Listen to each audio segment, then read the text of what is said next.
What's up guys, Joe here, welcome back to my channel, and today we are back with stage 9 of the Giro d'Italia here on PCM 2020, and it's probably the biggest day in the GC thus far because we have some massive climbs to conquer today, including the Passo Lanciano right here, many big climbs, and of course we're starting in pink with João Almeida, and it's going to be so difficult to hold on to that jersey. We get underway then, and as you see, Almeida still in the Maglia Rosa. Hopefully he is still there at the end of the day. We have Almeida and Knox being protected, and I would quite like to go in the breakaway with a couple riders today. So let's see if Masnada and Seri are both allowed in the break. So we've already seen quite a few attacks today. You can see some of the riders trying to join the break, and we already have Seri and Masnada up the road, and this is pretty perfect. Masnada not on his best day, but hopefully we can start his charge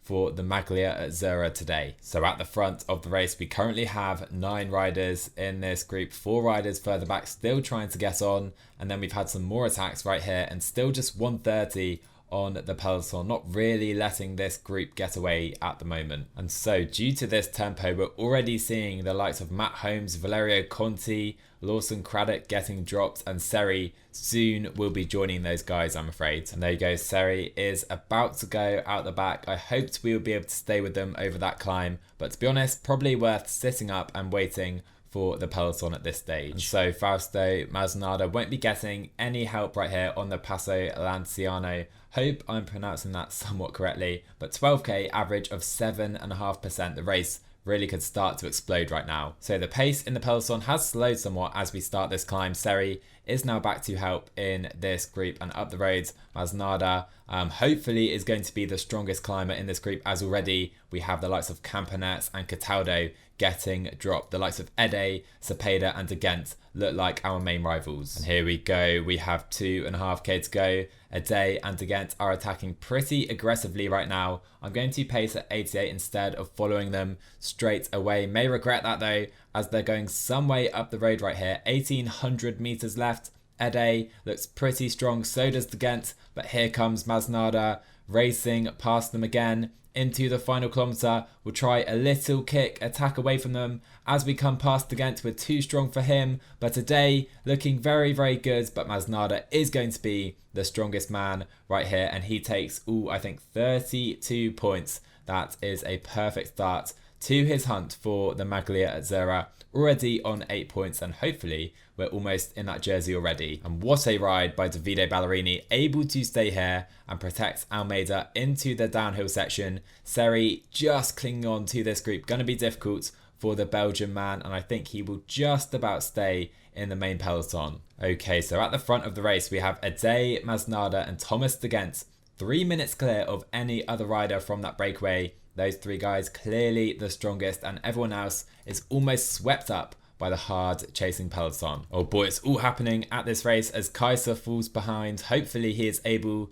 to continue. Let's check in a moment, because you can see Seri and Ballerini are now out the back, and a quick tempo is being set right here. I think the break are about to be caught with still over 10k to go to that next KOM sprint, and NTT really are working quite hard today because apparently they're pacing on the front, and Pozzovivo must be feeling good. Okay, so things have settled down just a little bit with no breakaway up the road. 4k to go. It seems Trek and Astana are going to be the main teams to take it up on the front, and I'm thinking we can definitely try and take these 14 points in a moment with Fausto Masnada. So we're now coming into the final kilometre right here, so let's try and slow up with Almeida. Masnada can come to the front, and it seems Navarro is going to try and challenge the Italian for these points right here. Can we attack past the Spaniard? This is going to be pretty difficult. Navarro, a decent climber, and I think he's got us. Danny Navarro beats Fausto Masnada, and we'll try and drop him back to the peloton. No points in kicking on. We want him to help out João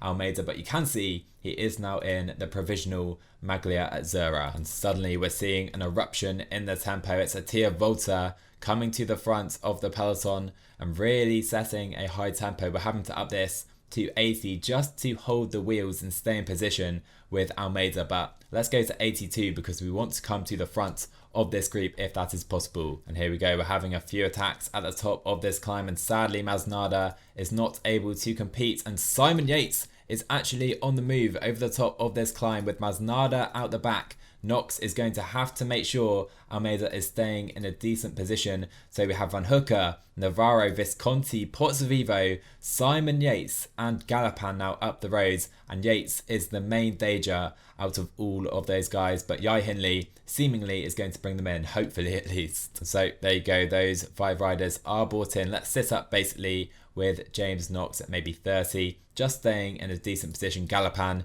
not a real danger in the GC, we'll let him go for now. But we do have some bonus seconds right here, and I'm actually just going to neutralize them, taking them with Masnada and James Knox. Maybe could have stolen a few seconds there with João Almeida, but to be honest, I think it's best to save his energy for this final 10k or so. Here we go then into the final climb today. Masnada is now done, and Almeida needs to go up to 84. Let's try and stay with Pozzovivo, Micah and Vincenzo Nibali. Second place in the GC is looking to attack right now. Tony Galapan has been brought in, and you can see I'm on 87 and getting absolutely swamped so far in this group, but no one off the front at the moment. Raffle Micah trying to attack away, so is Nibali, and we're struggling to stay with those guys. Let's go to 90 with Almeida just to try and stay there, and then it is Galapan unable to hold the wheels. Micah, Nibali and Fusang going away,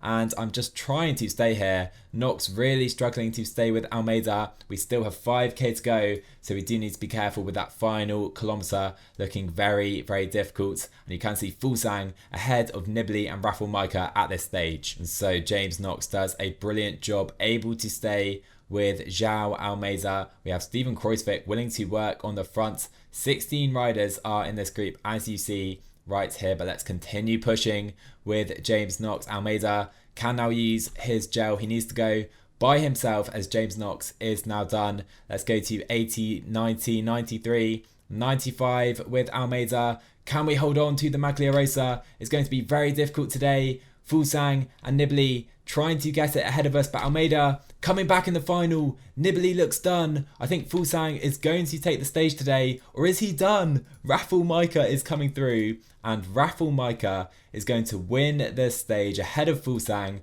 and Almeida fights back for a brilliant 3rd position, and in the end we gain some time on Nibali. Yates dropping a bunch of time today, and you can see some of the latter finishes right here. So Raffle Micah announcing himself as a real GC contender at this Giro d'Italia. Fusang will be very disappointed he was unable to hold on for the stage right there. And Vincenzo Nibali dropping 40 seconds on those other guys. Yates over a minute. If we scroll down, Van Hooker losing 2 minutes 30. We have Lopez, he's not a GC contender at this race. They're going for Fusang, and you can see the new GC. We hold on to the Magliarosa. Thomas is now second with Wilco Kelderman in 3rd place. And we also hold on to the Magliazzura with Almeida, but Masnada up to 2nd, and he will wear it in stage 10. Talking of stage 10, we have a pretty punchy stage with some pretty difficult hills involved. So maybe for Matthew Sagan, or even, why not, Arnold Demar. Anyhow guys, if you enjoyed today, drop a like on the video. As always, drop a sub to my channel if you're new. I'll see you guys in the next one.